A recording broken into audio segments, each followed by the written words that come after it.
আসসালামু আলাইকুম রহমতুল্লাহি ওবরকাতুহ। সম্মানিত দর্শক, আওয়ামী লীগ সরকারের পতনের পর বাংলাদেশে ওয়াজের যে মাহফিল, এই ওয়াজের মাহফিলের সংখ্যা মারাত্মকভাবে বৃদ্ধি পেয়েছে। মানে যারা কখনো ওয়াজ করেননি কিংবা আধুনিক শিক্ষায় শিক্ষিত, কোরআন হাদিস সম্পর্কে যাদের অত পড়াশোনা নেই, এমনি বাংলা মাধ্যমে বা ইংরেজি মাধ্যমে পড়ে তারা যতটুকু কোরআন বোঝার চেষ্টা করেছেন, সেগুলো নিয়ে এখন দলে দলে মানুষ সেই মাহফিলে অংশগ্রহণ করছেন। এবং সেই বাংলাদেশে যে ওয়াজ বলতে একসময় জনাব দেলোয়ার হোসেন সাইদী, তারপর হাবিবুর রহমান যুক্তিবাদী, ওনারা খুবই জনপ্রিয় ছিলেন ওয়াজের ময়দানে।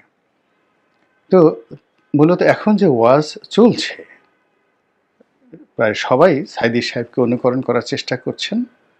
কেউ পারছেন, কেউ পারছেন না। এর বাইরে বেশ কয়েকজন বক্তা তারা ওয়াজের মধ্যে গান, অনেকটা জিকির করেন। সেই জিকিরটিকে মূলত অনেকটা হিন্দি গান, বাংলা গানের যে জনপ্রিয় সুরগুলো আছে সেই সুরের সঙ্গে রিমিক্স করে তারা জিকির করে মানুষকে যথেষ্ট উত্তেজিত করেন এবং আনন্দ প্রদান করেন। এটার একটা বিরাট অংশ, আমি নাম বললাম না, আপনারা সবাই জানেন।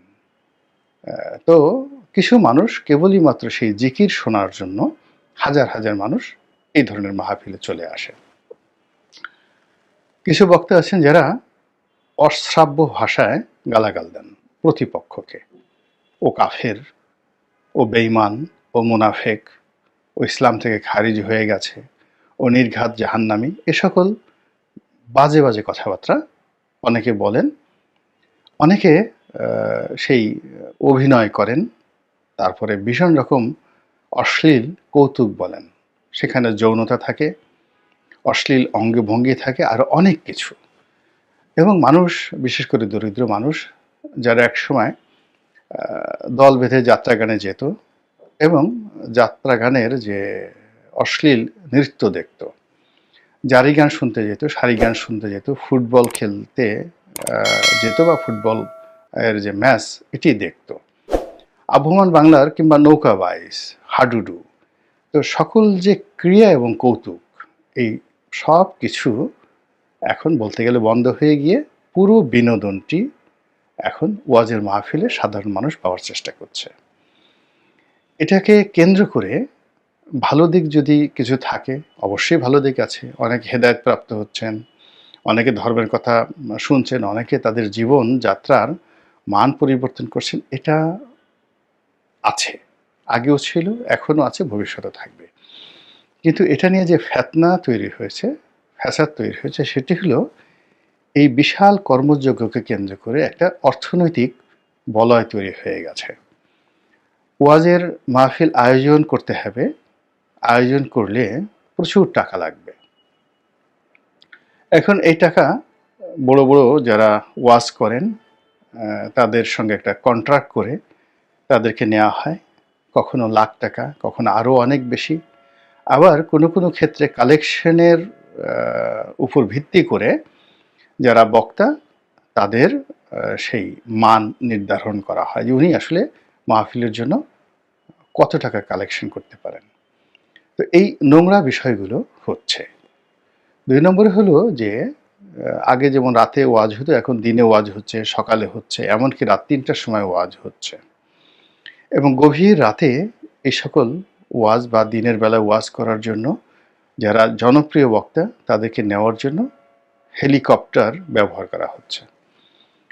এবং এই হেলিকপ্টারের পেছনে এই ওয়াজের মরশুমে কত শত কোটি টাকা যে খরচ হচ্ছে, এ ধরনের হিসাব কিন্তু বাংলাদেশে কেউ নেই। তবে প্রায় প্রতিদিনই শত শত আপনি সিভিল এভিয়েশনের সাথে যোগাযোগ করে দেখবেন যে হেলিকপ্টারের রুট যে কটা কোম্পানি আছে তারা এই সময় বুকিং নিয়ে সারতে পারছেন না।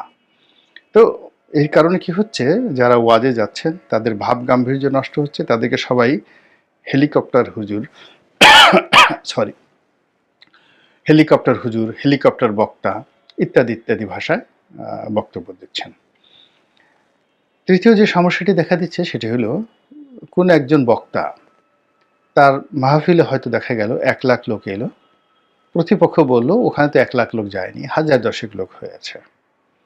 আবার এই কথা যে বক্তা যার মাহফিলে ১,০০,০০০ লোক এসেছিল সে শোনার পরে সেই প্রতিপক্ষের মাহফিলে যদি ২,০০,০০০ লোক এসে থাকে সে বলল যে ওখানে ৫,০০০ লোক এসেছিল, ও ধর্মের কি বোঝে, ও অবোধ শিশু। তো এই সকল কথাবার্তা কিন্তু চলছে। এবং সবচেয়ে বড় ব্যাপার হলো এখানে নিজেদেরকে বড় করার জন্য কেউ অমুক পীরের মুরিদ, অমুক সিলসিলার তারা বা তরিকার তারা অনুসারী, তারপর কেউ নিজেদেরকে পীর হিসেবে তারা বর্ণনা করছেন, এবং অনেকে নিজেদেরকে কিম্ভূত কিমাকার দেখানোর জন্য আরব দেশের কায়দায় হোক বা অমুক কায়দায় হোক বিরাট বিরাট জুব্বা পরে, মাথায় বিরাট টুপি পরে, পাগড়ি পরে এমন একটা সুরত ধরার চেষ্টা করছেন যেন লোকজন মনে করে যে সে বড় মানুষ। তারপর এদের মধ্যে অনেকে আছে বিশাল ভুঁড়ি, খেয়ে দেয়ে বিশাল ভুঁড়ি, তাদের গালের যে চর্বি মনে হচ্ছে মুখেই কয়েক কেজি চর্বি তাদের আছে। এরপর থুতনির নিচে বিশ্রী রকম চর্বি তাদের হয়েছে। অনেকের দাড়ি আছে কিন্তু চর্বির কারণে দাড়িটা মানে নিচে নেমে গেছে। তাদের ঘাড়ে এত পরিমাণ চর্বি জমেছে অনেকের, যেগুলো দেখতে খুবই বিশ্রী লাগে। তো এই মানুষগুলো এই কাজগুলো করছে মূলত যে একটু মোটাসোটা না হলে, একটু ভুঁড়ি না থাকলে আমি যে একজন পীর বা আমি যে একজন বড় কিছু হম্বিতম্বিওয়ালা মানুষ হয়ে গেছি, এটা লোকজন বুঝবে কি করে। আর আরেকটা বিষয় রয়েছে সে মূর্খতা।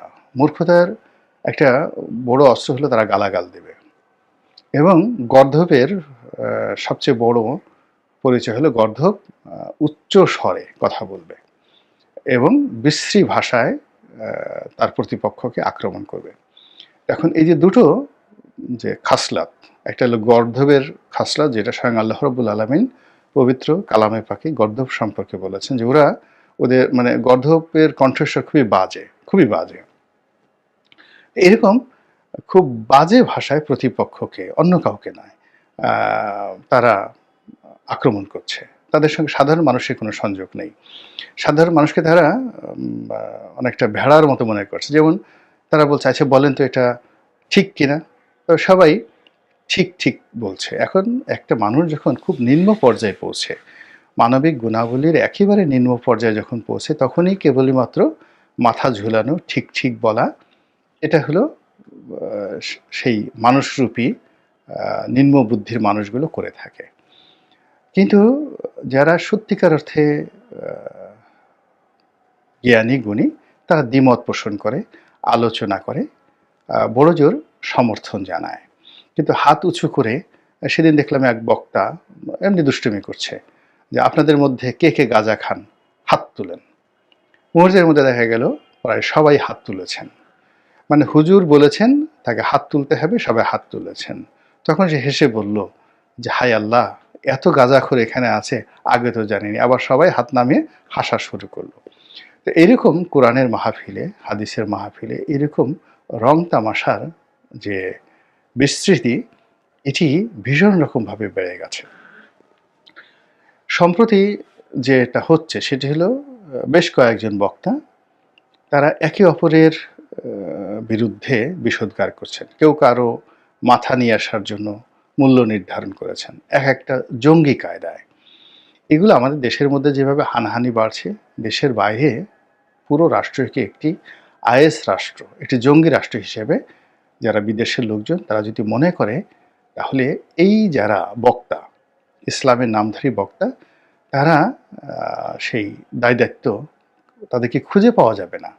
এর কারণ হলো এইখানে যারা আসে হাতে গোনা অল্প কিছু লোকজন ছাড়া।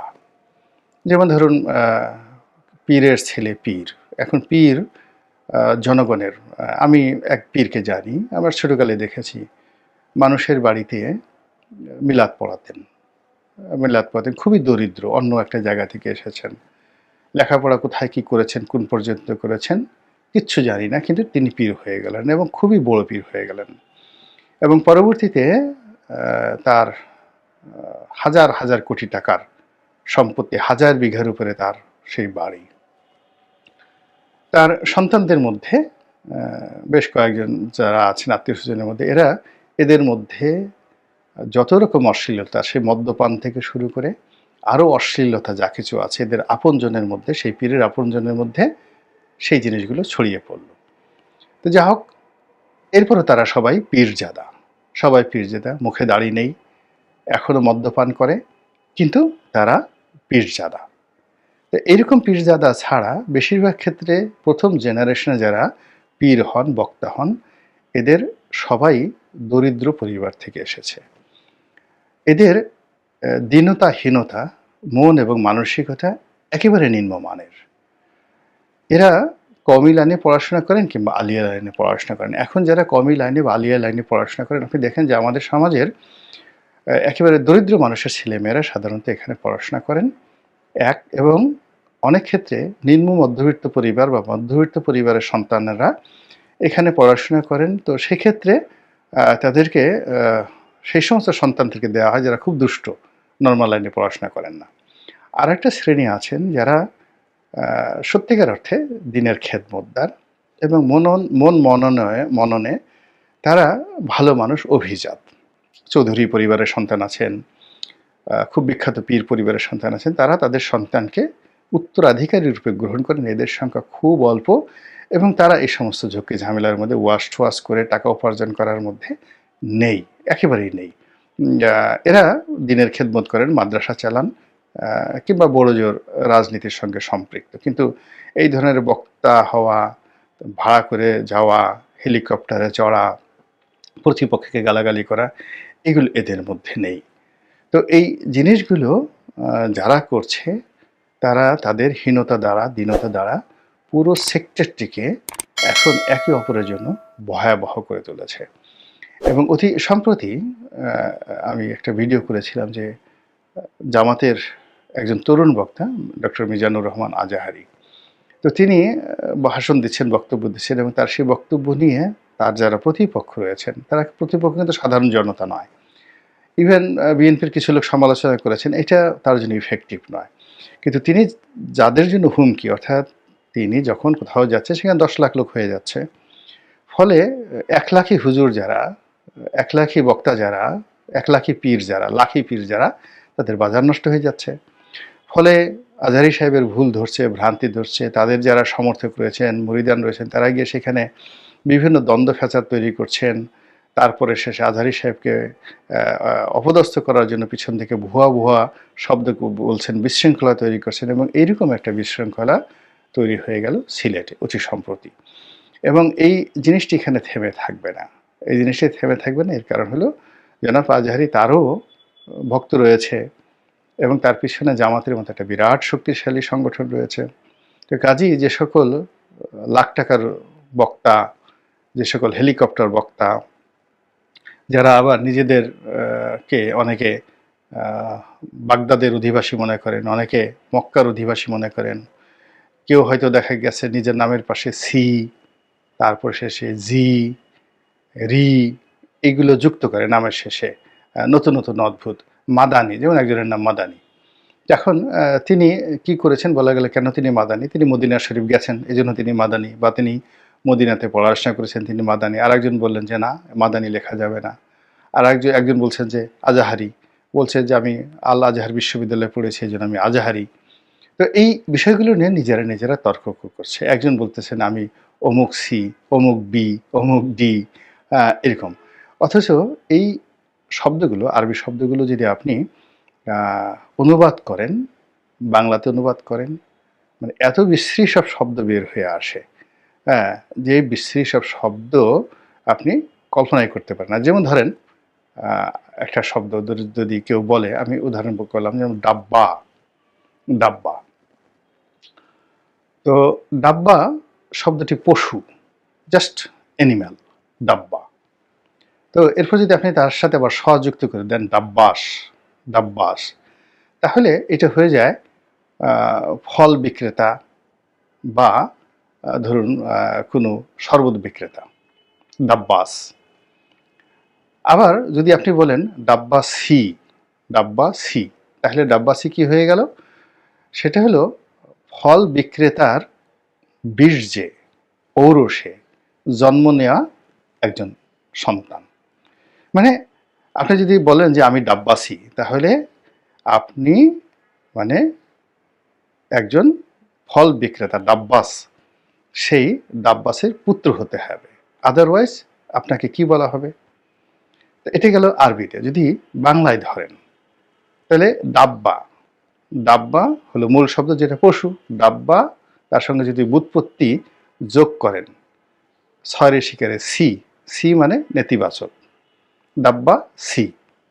অথবা ডাব যোগ বাসি, ডাব যোগ বাসি, ডাব্বাসি। বাসি মানে মানে পশু যখন পচে গলে বাসি হয়ে যায়, দুর্গন্ধযুক্ত হয়ে যায়, তখন ডাব যোগ বাসি, ডাব্বাসি। তো এইভাবে আপনি শব্দগুলোকে যদি বাংলা বা আরবিতে আপনি ব্যাখ্যা করেন, মুহূর্তের মধ্যে আপনি এমন সব বিশ্রী জিনিসগুলো নিয়ে আসবেন যেটা আমাদের সাধারণ আমজনতা জানে না। কিন্তু এইগুলো তারা করে মূলত হীনমন্যতা থেকে, নিজেদেরকে অতিমানব, মহামানব, বড় মানব মনে করতে গিয়ে সে নিজের অজান্তে নিজেকে অভিশপ্ত করে ফেলে। এবং এই পুরো জিনিসটি আমাদের যে ধর্মীয় অঙ্গনে যে সম্প্রীতি ছিল, মহব্বত ছিল, এক পীর আর এক পীরকে যে সম্মান করতেন, এক বক্তা আর এক বক্তাকে যে সম্মান করতেন, এই জিনিসগুলো নষ্ট হয়ে একবার যদি মারামারি, হানাহানি, হানাহানির পর্যায়ে চলে যায়, তাহলে আমরাও পাকিস্তানের মতো একটা ব্যর্থ রাষ্ট্রে পরিণত হব। আল্লাহ আমাদের এই ফিতনা ফ্যাসাদ থেকে রক্ষা করুন, হেফাজত করুন। আসসালামু আলাইকুম ওয়া রাহমাতুল্লাহি ওয়া বারাকাতুহু।